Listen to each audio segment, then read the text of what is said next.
எந்த ஒரு விதையும் லட்சியத்தோடு முளைப்பதில்லை. அதனை தூவும் பறவைகளும் அது பற்றி நினைப்பதில்லை. ஆனால் விதைகளை விதைக்க பறவைகள் மறப்பதே இல்லை. விதைத்துக் கொண்டே இருக்கும் பறவை போல உழைத்துக் கொண்டிருக்கிறார் ஒருவர். ஆனால் இவர் தூவும் விதைகள் கல்விக்கானது. இவர் தூவும் விதைகள் கனவிற்கானது. இவர் தூவும் விதைகள் வாழ்விற்கானது. பொருள் ஈட்டி சுகம் காணும் மனிதர்களுக்கு மத்தியில் பொருள் தந்து அருள் காட்டும் மனிதர் அவர்.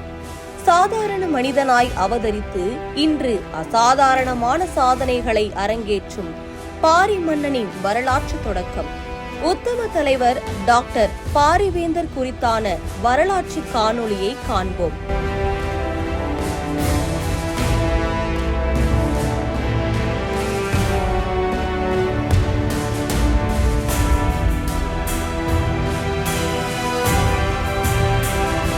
கிமு 3ஆம் நூற்றாண்டு தொடங்கி தனக்குள்ளே பல்வேறு வரலாற்று சிறப்புகளை கொண்டுள்ள சேலம் மாவட்டம் 1941ஆம் ஆண்டு மீண்டும் ஒரு வரலாற்று பெருமைக்கு சொந்தமானது. ஆம், லட்சம் இளைஞர்களின் கல்வி விளக்காகவும் ஏழை மாணவர்களுக்கு கலங்கரை விளக்கமாகவும் விளங்கி வரும் உத்தம தலைவர் டாக்டர் பாரிவேந்தர் அவர்கள் சேலம் மாவட்டம் தாண்டவராயபுரத்தில் தெய்வ திரு ராமசாமி உடையார், தெய்வ திருமதி வள்ளியம்மையார் தம்பதியினருக்கு பிறந்த தினம்தான் ஆகஸ்ட் 24, 1941. ஏழைகளை காக்கும் இரட்சகன் ஒருவன் குழந்தையாக அவதரித்த புண்ணிய தினம் அது.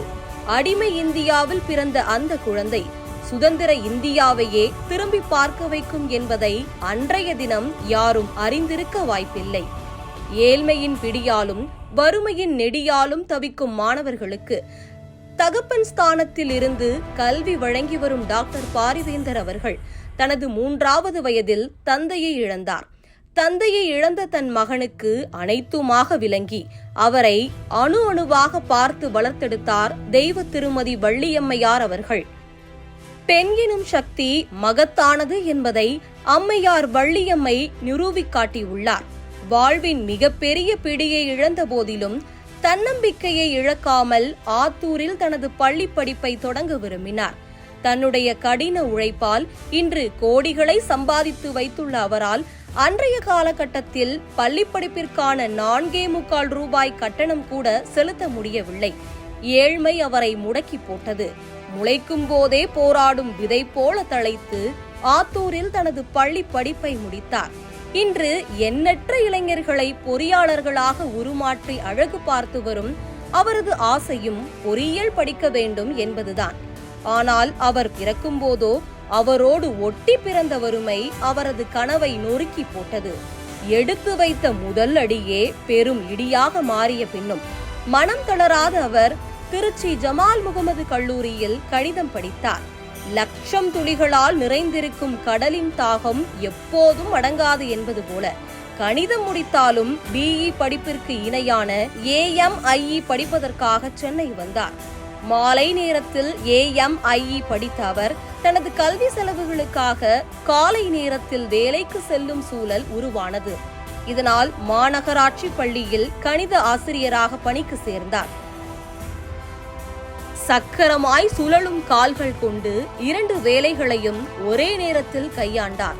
MIE படிப்பு முடிந்த பின்னர் திருவெற்றியூர் மாநகராட்சி பள்ளியில் மாதம் 150 ரூபாய் சம்பளத்திற்கு பணியில் சேர்ந்தார். வேலை நேரம் மாலையுடன் முடிந்ததால் மீத நேரங்களை பயனுள்ளதாக மாற்ற டுட்டோரியல் ஒன்றை துவங்கினார். ஆனால் அது சற்று தோல்வியில் முடிந்தது. வீணான அந்த முயற்சி அவருக்கு அயற்சியை தரவில்லை. மாறாக சென்னை செங்கல்வராயன் கல்லூரியில் மாதம் 254 ரூபாய் சம்பளத்திற்கு கணித ஆசிரியர் பணியில் சேர்ந்தார். இதன் பின்னர் 1967ஆம் ஆண்டு தனி பயிற்சி கல்லூரி ஒன்றை துவங்கினார்.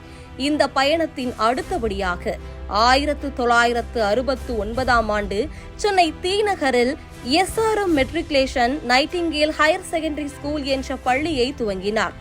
6 ஆசிரியருடன் தொடங்கப்பட்ட இந்த பள்ளியில் மாணவர்களுக்கு மாதம் 7 ரூபாய் மட்டுமே கட்டணமாக வசூலிக்கப்பட்டுள்ளது. இதில் கூடுதல் சிறப்பு என்னவென்றால் இவரது 3 பிள்ளைகளையும் இதே பள்ளியில் படிக்க வைத்தார். பின்னர் 1984ஆம் ஆண்டு தனது தாயார் பெயரில் காட்டாங்குளத்தூரில் வள்ளியம்மை பாலிடெக்னிக் என்ற கல்லூரியை துவங்கினார். அன்று தொடங்கப்பட்ட அந்த கல்லூரிதான் இன்று உலக புகழ் பெற்ற SRM பல்கலைக்கழகமாக தலை நிமிர்ந்து நிற்கிறது.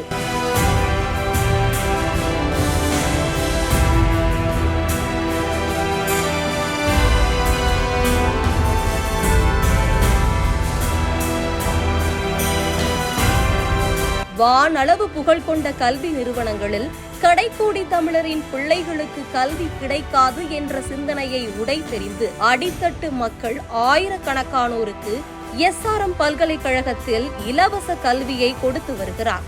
கல்வி என்ற ஆயுதமே துன்பப் பூட்டுகளுக்குமான சாவி என்பதை உணர்ந்த வேந்தர் அவர்கள் லட்சக்கணக்கான முதல் தலைமுறை பட்டதாரிகளை உருவாக்கியுள்ளார். எண்ணிலடங்கா எளியோருக்கு கரம் கொடுத்த இவர் வெறுமனே கல்வி நிறுவனத்தோடு நில்லாமல் தனியார் பேருந்துகள், ஹோட்டல்கள், மென்பொருள் நிறுவனம், தொலைக்காட்சி நிறுவனங்கள் என பல்வேறு துறைகளில் SRM-ஐ வேர் பரப்ப செய்தார்.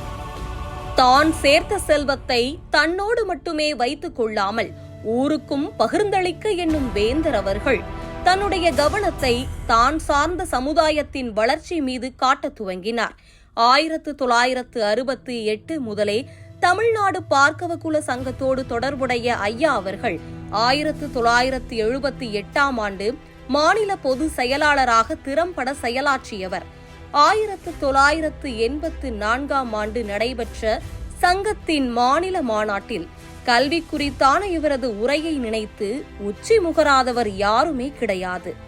இதன் பின்னர் 15/2/2009ஆம் ஆண்டு பார்க்கவகுல சங்கத்தின் உயர்மட்ட குழு தலைவராக பொறுப்பேற்றார்.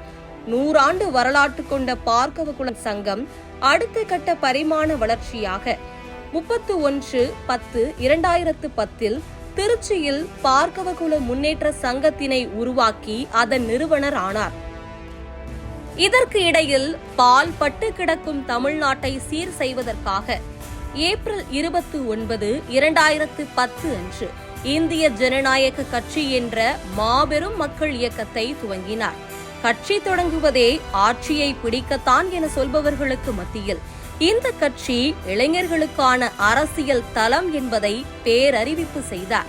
தமிழ்நாட்டு அரசியலில் ஒவ்வொரு சமுதாயத்தை சார்ந்தவர்களும் தங்களது பலத்தை நிரூபித்து அவர்களின் உரிமையை பெற்றுக் கொண்டிருந்த சூழலில் தலைவனற்று தவித்துக் கொண்டிருந்த இந்த சமுதாயத்தின் கரம் பிடித்து உயர்த்தியவர் அவர்.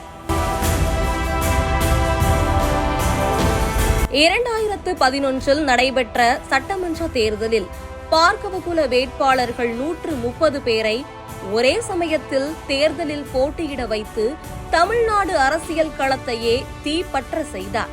இந்த நிகழ்வுக்கு பின்னர்தான் பார்க்கவகுல மக்களை சீண்டாத அனைத்து அரசியல் கட்சிகளும் போட்டி போட்டுக் கொண்டு பார்க்கவகுலத்தை சார்ந்தவர்களை முக்கிய பொறுப்புகளில் அமர்த்தியது. 28/4/2012 பார்க்கவகுல சங்கத்தின் 100ஆண்டு விழாவினையும் பார்க்கவகுல முன்னேற்ற சங்கத்தின் 2வது ஆண்டு விழாவினையும் ஒன்றாக இணைத்து விழுப்புரம் மாவட்டம் உளுந்தூர்பேட்டையில் ஐயா நடத்திய மாநாட்டில் கூடிய லட்சம் பேரால் தமிழ்நாடே திணறியது. கையில் வாளேந்தி போர்க்களம் புகும் வீரர்கள் போல அறிவாயுதம் ஏந்திய ஒரு கூட்டத்தின் அதிர்வு கோட்டை வரை எதிரொலித்தது. பார்க்கவகுலம் என்ற சமுதாயத்தின் பெயர் பட்டி தொட்டி எங்கும் பரவி கிடந்தது. தமிழ்நாட்டில் வாழ்ந்து கொண்டிருக்கும் இந்த பெருமைமிகு சமுதாயத்தின் பிரதிநிதியாக ஐயா பாரிவேந்தரின் பெயர் ஒலித்தது. பார்க்கவகுல மக்களின் வளர்ச்சியை மட்டுமே முன்னிறுத்தி துவங்கப்பட்ட பார்க்கவகுல முன்னேற்ற சங்கத்தில் பல்வேறு முற்போக்கு முயற்சிகளை ஐயா கையில் எடுத்தார். உதவி கோரும் அனைவருக்கும் தன் கரம் நீட்டினார். எந்த மதத்தினை சார்ந்திருந்தாலும் பார்க்கவன் தான் என சொல்லி சமய வேறுபாடுகளை கடந்து அத்துணை மத நிகழ்வுகளுக்கும் அவற்றின் கட்டுமானங்களுக்கும் அளப்பரிய பொருளாதார உதவிகளை செய்து வருகிறார்.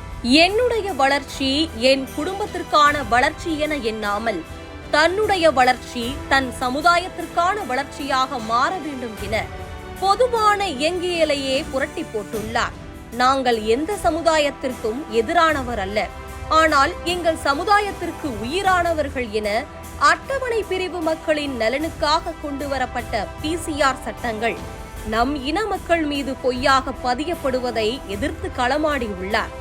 தமிழ்நாடு முழுவதும் பார்க்கவ குல மக்கள் ஜாதி ரீதியாக ஒடுக்கப்படும் அத்துணை இடங்களிலும் பார்க்கவ குலத்தின் பிரதிநிதியாய் நின்று பல்வேறு ஜாதிய மோதல்களை தடுத்து அரசாங்கம் கொடுக்க வேண்டிய கல்வி மற்றும் மருத்துவத்தை தனி மனிதனாக நின்று இந்த சமுதாயத்திற்கு கொடுத்து வருகிறார். வேந்தர் என்ன செய்தார் என்ற எளிமையான கேள்விக்கு அவரின் செயல்பாடுகளே பதிலாகும். தன்னுடைய தன்னலமில்லா உழைக்கும் குணத்தால் ஒரு தனி மனிதனே இன்று இனமாக மாறி நிற்கிறார்.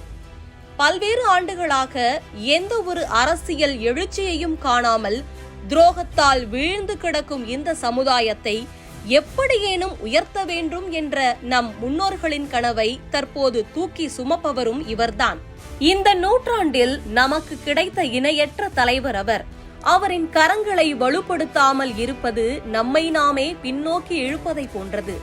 ஐயா செய்த பல்வேறு சமூக புரட்சியால் தமிழ்நாடெங்கும் உள்ள பார்க்கவ குல மக்கள் விழித்துள்ளனர். நமக்குள் உள்ள முரண்களை களைந்து ஐயாவின் கரம் கோர்த்து நாம் நிற்க வேண்டியது காலத்தின் கட்டாயம். 50 ஆண்டுகளுக்கும் மேலாக இந்த சமுதாயத்தையே வாசித்தும் சுவாசித்தும் கொண்டிருக்கும் உத்தம தலைவருடன் கரம் கோர்ப்போம். சமூக வலிமைக்கு வலு சேர்ப்போம்.